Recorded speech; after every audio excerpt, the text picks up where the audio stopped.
Nagrereklamo ang mga pasahero ng Cebu Pacific matapos maiwan ang daang-daang bagahe sa NAIA Terminal 3 dahil sa aberya sa kanilang baggage handling system. Hanggang ngayong gabi kasi, hindi pa rin nakukuha ang kanilang mga bagahe na dapat sanang naipadala na sa kanilang mga destinasyon.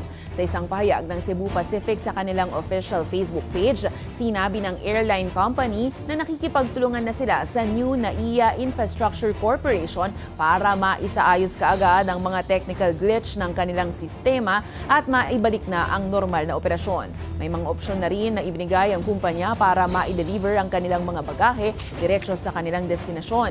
Maaaring ipakuha sa airport ang bagahe para sa domestic flights o kaya naman ay via delivery service sa mga may onward destinations, partikular na sa mga international flights. Humihingi naman ng pasensya ang kumpanya sa lahat ng mga apektadong pasahero.